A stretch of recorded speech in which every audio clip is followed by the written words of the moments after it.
Do you know that when we have to choose a spouse, and I'm getting to that now, when we have to choose a spouse, you know, there's people smiling at me here and I know why. They say, why weren't you here 20 years ago? Okay, it's fine. If you've already done it, it's okay, we can rectify. But we have to talk to those.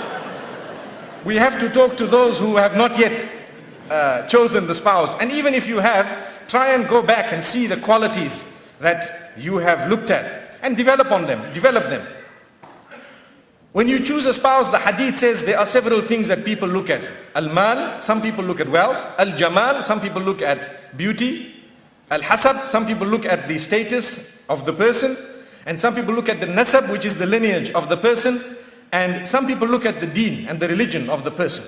So many people don't understand this narration. When the narration says, فَظْفَرْ بِذَاتِ الدِّينِ تَرِبَتْ يَدَاكَ, the hadith says, become successful by selecting the one with religion, with character and conduct coupled with deen. One narration, the Prophet ﷺ says, إِذَا جَاءَكُمْ مَنْ تَرْضَوْنَ دِينَهُ وَخُلُقَهُ فَزَوِّجُوهُ.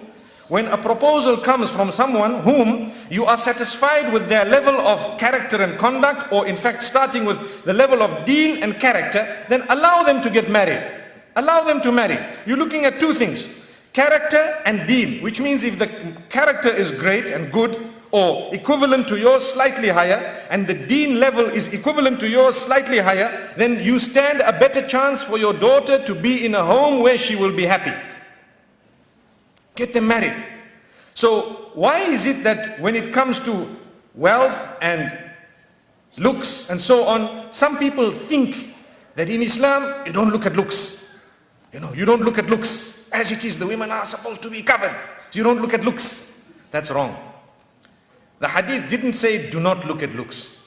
The hadith is saying you see all the points you want to see, but give the tip of the scale to the deen. Which means if you have someone who's drop dead gorgeous and they don't have any deen in them, and then you have someone who hasn't yet, killed you. You know what drop dead means? You die. They haven't yet killed you with their looks, but mashallah they can, I don't know if you can say drop unconscious gorgeous, if that's a statement which is slightly lesser than the DD, So if someone comes and they are good looking, okay, they have a better deen in them, it is better for you to compromise the looks to a certain extent and make sure that the religion is intact than to go only for looks, because the plan of Allah is there will come a stage when that blemishless face will develop wrinkles. If you have loved the outward face, you will not be able to get along with that woman.